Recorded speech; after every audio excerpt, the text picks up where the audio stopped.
Yeah. Pak, terkait pertemuan kemarin antara Edi Sujana dan kediaman seperti apa Pak? Apa yang dibahas? Iya, telah hadir bersilaturahmi Bapak Profesor Egy Sujana dan Bapak Damai Hari Lubis Eza ke rumah saya. Benar, beliau hadir didampingi oleh pengacara Bu Elida Neti, dan itu adalah kehadiran untuk silaturahmi. Saya sangat menghargai dan saya sangat menghormati silaturahmi beliau berdua. Kemudian yang kedua, dari pertemuan silaturahmi itu, semoga bisa dijadikan pertimbangan bagi Polda Metro Jaya dan bagi penyidik untuk kemungkinan restoratif justice, karena itu adalah kewenangan dari penyidik dan Polda Metro Jaya. Ada permintaan maaf nggak Pak datang dari mereka? Menurut saya ada atau tidak itu tidak perlu diperdebatkan, karena menurut saya niat baik silaturahmi itu harus saya hormati dan saya hargai. Tapi mereka juga memberikan permintaan untuk menghentikan kasus itu atau enggak? Saya kira nanti akan ditindaklanjuti oleh pengacara beliau. Ya. Terima kasih.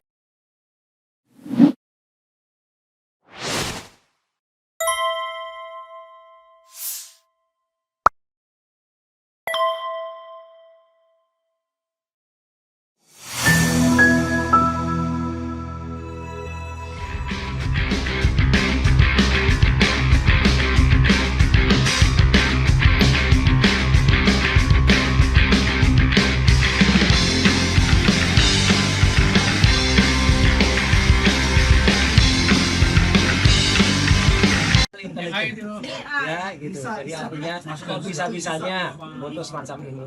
Dan satu lagi yang sudah diklarifikasi adalah bahwa katanya ES itu tanda tangan sebuah buku yang diserahkan, itu tanda tangannya itu awal Desember di rumahnya ES, bukan di rumahnya Jokowi yang ada di Solo.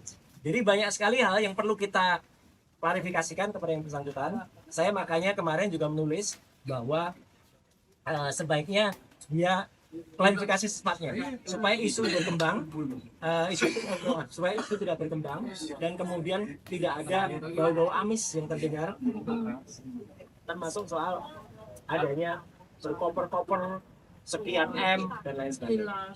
Jadi artinya tolong ES dan DL segera lakukan klarifikasi agar supaya clear dan tidak ada suara-suara buruk yang Terus sejauh ini ada komunikasi nggak Pak dengan sejauh ini tidak ada ya, tapi sahabat saya kemarin 3 hari yang lalu sudah coba telepon dan diangkat dan kemudian menyatakan kalau dia katanya tidak pernah melakukan permintaan maaf dan bahkan dia cerita nanti akan saya sampaikan pada hari Jumat. Kenapa tunggu lama-lama? Kritik saya jangan terlalu lama, karena supaya orang itu tidak kemudian pertanyakan. Jadi kita juga sedang pertanyakan dia itu pejuang atau pecundang. Ya, kalau terlalu lama nanti akan jadi pecundang. Itu ya. Dan kebetulan sahabat saya yang ikut mendengar itu ada di samping saya. Mungkin bisa lebih langsung supaya tidak tips. Silakan yang mendengar suaranya. Oh, yang menelpon dulu. Oh, enggak apa-apa. Saya yang menelpon. Kalau saya mendengar. Oke. Saya dengar pembicaraan mereka. Apa di tengah? Di tengah tuh. Oke, di tengah ya. Oh, langsung makan tempat banyak soalnya. Ya, orang besar. Orang besar. Saya mau sedikit mas, nggak bisa mas. Oh iya. Ini rusak RT-nya. Oke. Terlalu tinggi ya, jadi Oke, ya. Ini apa nih yang mau ditanyakan tentang Itu telepon saya? klarifikasi IS. Ya, intinya begini. Waktu hari Jumat ya, kemarin ya. Hari Jumat itu saya menelpon Bang Egy Sujana. Kamisnya kan ada pertemuan. Ya, Kamis ada pertemuan, Jumatnya saya telepon. Bagaimana sih Bang sebenarnya pertemuan itu? Apakah benar Abang datang ke situ? respon dengan Ya, Bang Rismon mendengar sambil di sebelah kursi saya. Nah, kata Bang Egy Sujana, dia benar bersama DHL datang ke rumah Joko Widodo dan tidak ada wartawan yang menyaksikan, tidak ada video, tidak ada foto. Tetapi yang dilakukan di situ adalah berbincang dengan Jokowi dengan diantarkan 2 orang perwira polisi aktif. Ya, 2 orang perwira polisi aktif ini disebutkan namanya ke saya, tetapi tidak etis lah kalau saya menyebutkan.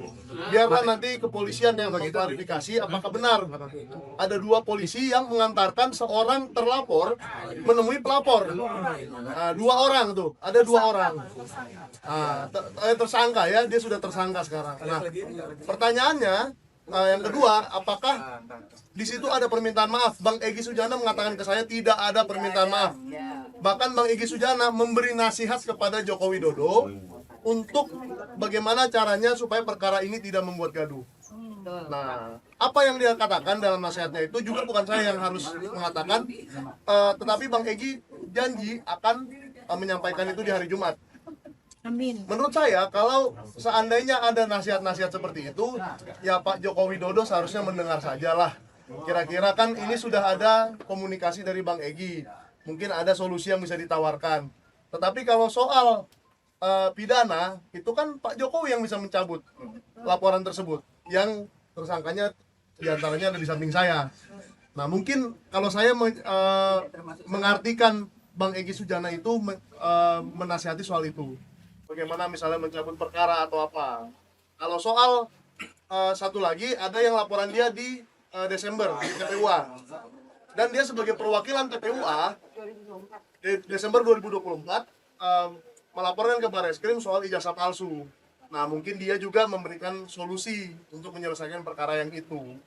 Jadi kalau soal permintaan maaf itu tidak ada. Kalau memang ada perkataan dari Yakub Hasibuan atau orang lain yang mengatakan bahwa ada permintaan maaf, yo silakan. Ini Bang Egy sendiri yang ngomong ke saya. Ya kan? Apakah kita mau mempercayai orang kedua, orang ketiga, atau orangnya langsung? Ya kan? Dan Bang Egy Sujana juga nggak ada mengklarifikasi bahwa dia, oh iya sebenarnya saya minta maaf loh. Tidak ada sampai hari ini. Jadi omongan saya itu benar, bahwa melalui telepon meskipun tidak bertemu langsung, tapi itu langsung. Itu pernyataan beliau langsung bahwa tidak ada permintaan maaf sama sekali. dari Bang Egy ada penjelasan nggak mengenai 2 penyidik itu yang mengantarkan, tujuannya apa sih gitu?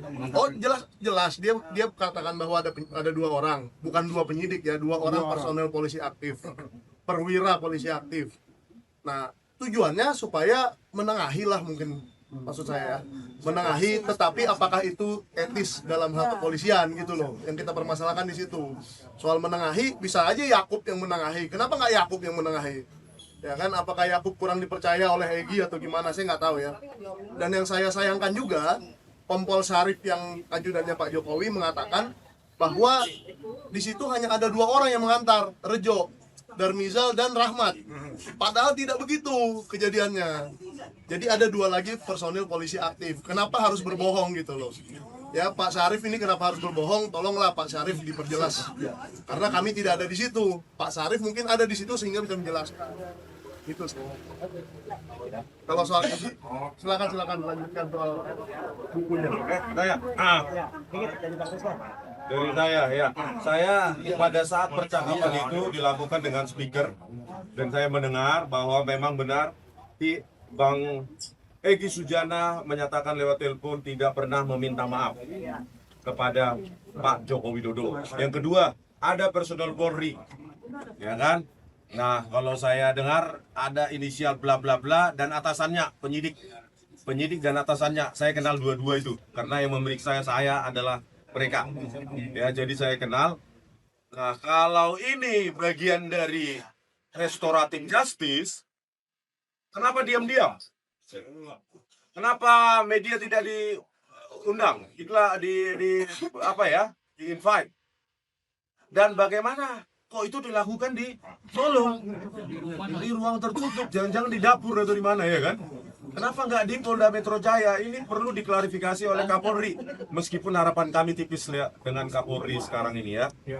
Baru yang kedua, poin yang kedua adalah karena pernyataan yang kami dapatkan dari Bang Egy Sujana secara telepon bertentangan dengan Saudara Rahmat dan Darmizal di sejumlah media, baik YouTube maupun media mainstream, televisi, bahwa di sana Saudara Rahmat ketika saya live Zoom di sebuah stasiun TV, Saudara Rahmat mengatakan yang bertentangan dengan yang diakui oleh Bang Egy Sujana, bahwa di sana terjadi pelukan, saling berpelukan, terus ada minta maaf, Bang Egy Sujana minta maaf kepada Jokowi, ada mendoakan.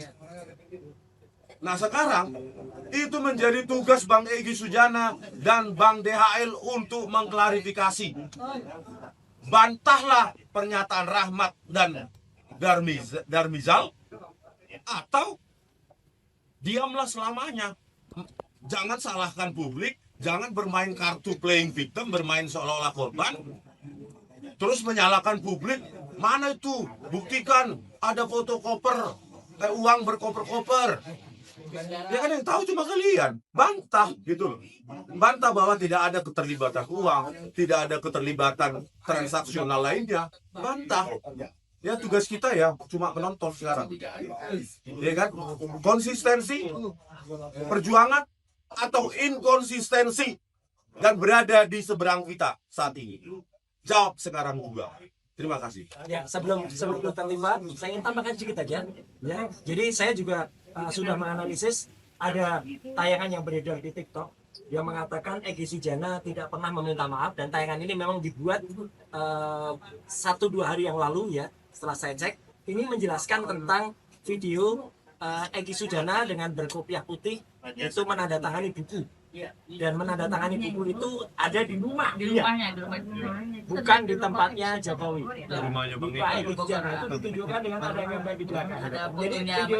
Jadi video ini juga mengklarifikasi kalau Egy Sujana katanya tidak pernah meminta maaf. Makanya supaya tidak terjadi kesimpang siuran ini, supaya tidak terjadi peredaran foto AI semacam ini, yang juga sudah saya analisis dengan Error Living Analysis, ya hasilnya adalah ini ditengarai 99,9% ini AI foto, bukan foto asli. Maka tolong Egy Sujana segera melakukan klarifikasi bersama dengan Damai Lubis. Saya kira itu ya, supaya tidak makin membuat masyarakat semakin ribut. Saya kira itu tertiba. Ya, terakhir dari saya ya, jadi RRT kami, Roy, Rizwan dan Tifa tetap melanjutkan penelitian kami ya. Jadi saat ini kami sudah dalam fase akhir penelitian kami yang kedua, yang nanti akan kami segera launching bukunya Gibran's Black Paper. Untuk launching pertama, chapter yang kedua, Gibran Endgame sudah di launching oleh Bang Rizwan. Saya nanti akan menyusul chapter yang ketiga, yaitu Gibran's Black Paper, di mana di dalamnya ada studi kasus tentang buku Fafa. Gibran's Black Brain. Kemudian chapter yang pertama itu adalah Gibran's Black Chapter. Ya, jadi nanti membentuk trilogi. Ya, tetap kami beristiqomah terus dalam jalur penelitian, terus dalam jalur ilmiah, sehingga kami juga tidak melayani pertanyaan-pertanyaan yang tidak ada datanya. Ya, terima kasih. Assalamualaikum warahmatullahi wabarakatuh. Waalaikumsalam warahmatullahi wabarakatuh. Bang Refli mana? Kenapa? Bang Refli, oke, udah.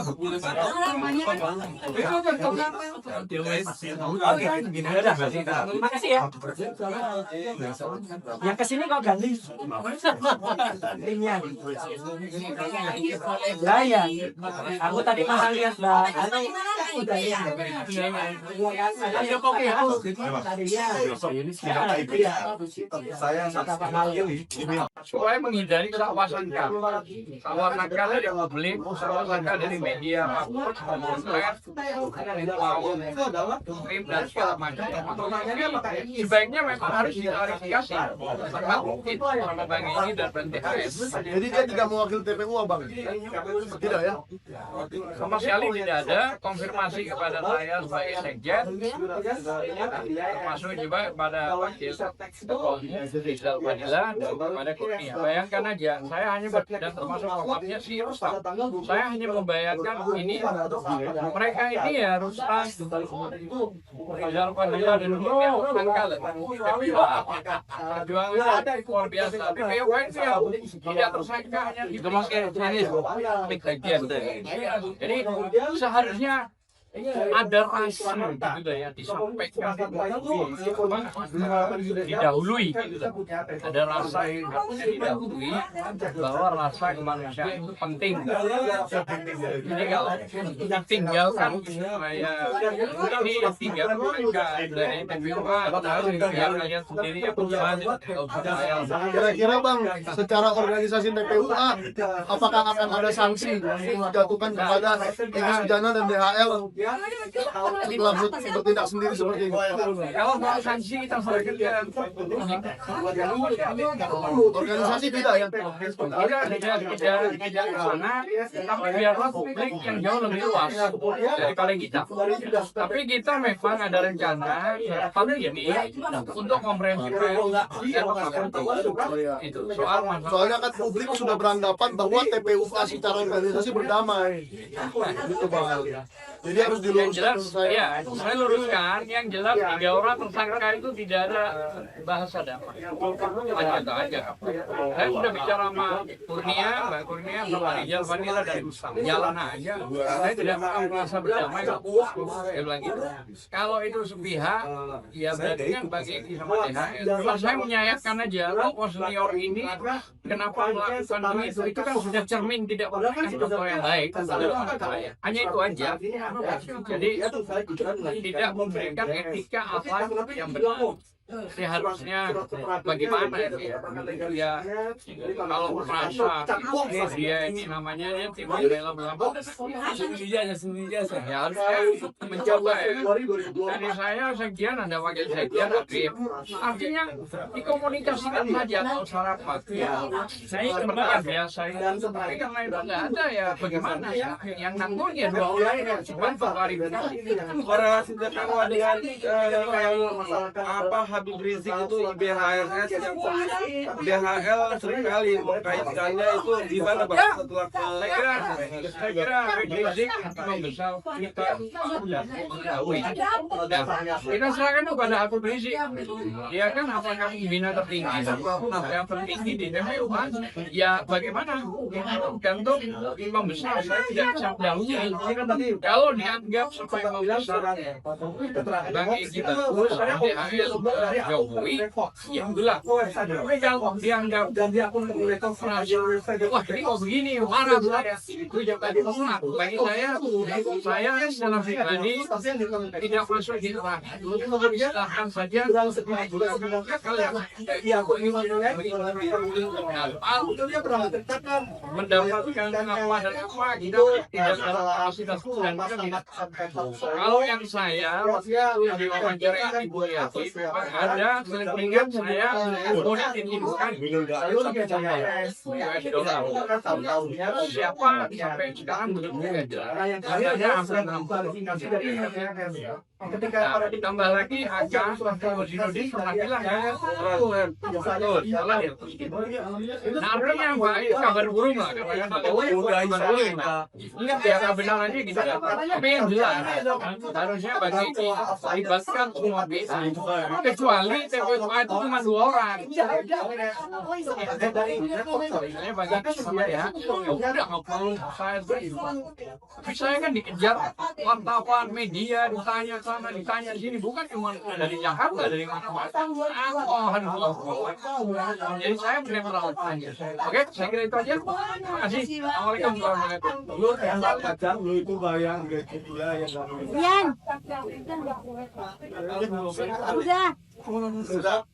Enggak, tunggu, apa Mas? Dia pasti terima dulu. Boleh nggak kita tolong dikira lagi? Ini masih ada.